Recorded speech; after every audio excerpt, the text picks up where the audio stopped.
Bonjour à tous. Aujourd'hui, je voudrais aborder la question qui est de se faire justice soi-même. Alors, évidemment, dans nos relations, parfois, on peut être blessé, on peut aussi faire du mal, mais consciemment ou pas, on peut être blessé par moments. On peut être en colère, la colère qui est une émotion comme une autre, qui peut nous traverser et qu'il est nécessaire d'exprimer parfois. Néanmoins, on peut avoir cette idée de se dire de ne pas maîtriser cette colère, ou tout du moins qu'elle nous envenime plus que nécessaire, qu'elle nous envenime dans la durée. Et il peut avoir cette idée obscure de vouloir se rendre justice soi-même. Et alors là, attention, parce que si la colère est une émotion à ne pas réprimer, il ne faut pas que ça devienne un poison qui vienne à nous nourrir et à nourrir nos projets futurs dans ce genre de considération. Alors, c'est très embêtant parce que on a tous une quantité d'énergie définie pour chacun d'entre nous. Cette énergie, elle nous est disponible pour que on l'investisse dans les projets qui nous tiennent à cœur.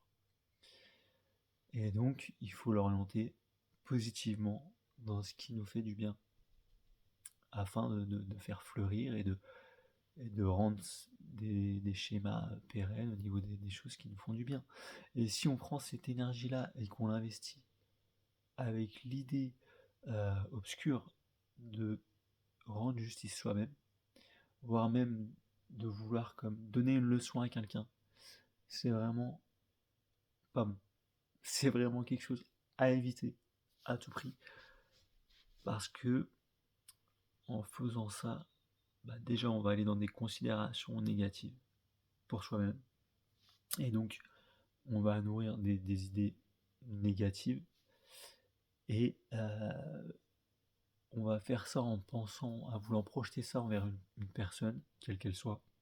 Cette personne qui nous aurait fait du mal, consciemment ou pas. Et c'est très néfaste en réalité. C'est très néfaste parce que on dit bien que l'on ramasse ce que l'on sème. Ce proverbe, on le dit, mais il faut bien l'entendre. Ça veut dire que si, eh bien, vous semez des chardons, vous allez récolter des chardons. Semez des fraises et vous récolterez des fraises. Voilà, tout simplement. Donc comprenez qu'à travers ça, en voulant rendre justice soi-même, vous allez projeter des intentions négatives envers une autre personne. Vous allez projeter, souhaiter de mauvaises intentions, du malheur, des problématiques, que sais-je, tout un tas de choses négatives. Et en faisant ça, finalement, c'est ce que vous allez semer dans votre vie à vous. Alors oui, euh, on peut avoir des impacts, ça peut, ça va fonctionner dans une certaine mesure, parce que la vie nous permet d'avoir tout un tas d'expériences, et également les expériences négatives. Donc, c'est des choses, en mettant votre intention négative envers d'autres personnes, effectivement, ça va les affecter. Si elles ne sont pas en mesure de se protéger de ces choses-là, voilà, que ce soit encore une fois consciemment ou pas, ça fait partie des mécanismes des échanges énergétiques, quels qu'ils soient. Quand on projette de mauvaises intentions, on met une partie de son énergie disponible dans ce projet, et nécessairement, ça va d'une manière ou d'une autre atteindre les gens, notre entourage, envers qui on projette ses intentions. Par ailleurs, l'énergie qu'on met là-dedans, on va pas la mettre ailleurs. Par exemple, comme des choses positives pour nous-mêmes. Donc c'est une perte énergétique d'une part. Et ensuite, ça va venir affecter effectivement les personnes envers qui vous lancez de mauvaises intentions. Alors, après, il y a plein de différents degrés, évidemment. On peut tous avoir de la rancœur envers des personnes, on est des humains, ça nous arrive à tous. Et c'est normal. Par contre, il faut que ce soit mesuré, il faut pouvoir se sortir de ces émotions-là qui sont très négatives. Et surtout, ne vraiment pas tomber dans quelque chose de vengeresque et de vouloir faire payer à tout prix à des personnes dans la négativité, vouloir rendre justice par soi-même. Alors d'une part, si l'on se comporte comme tel, on finira par le récolter, tôt ou tard. Et ça, c'est indéniable. Et d'autre part, qui sommes-nous pour juger? Dans le sens où, voilà, on n'est pas dans la vie des gens, on ne sait pas ce qu'ont pu traverser les gens.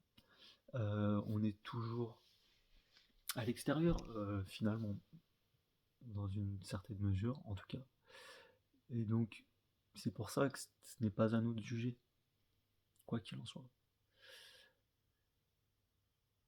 Il vaut bien mieux se concentrer sur nous-mêmes, parce que c'est sur nous-mêmes que nous avons le pouvoir de nous comprendre, le pouvoir d'accepter d'avoir été blessé, le pouvoir de dialoguer, si possibilité il y a, le pouvoir de communiquer sur les difficultés ou le fait d'avoir été blessé envers une personne quand c'est possible, ou alors pour soi-même ou envers un spécialiste, un thérapeute, quand c'est pas possible autrement. Et effectivement, c'est important de le faire, c'est précieux. C'est précieux, il faut pouvoir se guérir, travailler sur soi, pour retrouver un état d'équilibre et une sérénité propre pour nous-mêmes avant toute chose. Mais vraiment, ne pas tomber dans de mauvaises intentions envers d'autres, parce que tôt ou tard, ça nous reviendra. Parce qu'encore une fois, on ramasse ce que l'on sème. Bien voilà, j'espère que il y aura une compréhension vis-à-vis de ça. Et parfois, ça nous arrive évidemment sans y penser. Néanmoins, il faut pouvoir prendre du recul sur ce genre de situation afin de les gérer au mieux. Et surtout pour éviter de tomber dans ce genre de schéma qui est un excès de colère et qui peut être vraiment quelque chose de très toxique pour nous-mêmes. Donc c'est vraiment quelque chose à éviter. Absolument. Absolument. Écoutez, n'hésitez pas à rebondir si c'est des choses que vous avez pu traverser. Si c'est effectivement des situations que vous avez connues, dans un sens ou dans l'autre, en étant d'un côté ou de l'autre de la relation. Et dans ce sens-là, de partager autour de ces expériences, parce qu'on sait que rien n'est gratuit, et que toutes nos actions, tout ce qu'on partage et tout ce qui nous traverse, finalement, c'est des expériences qui s'ajoutent à nos vies, et sur la base desquelles on peut construire. Allez, salut à tous.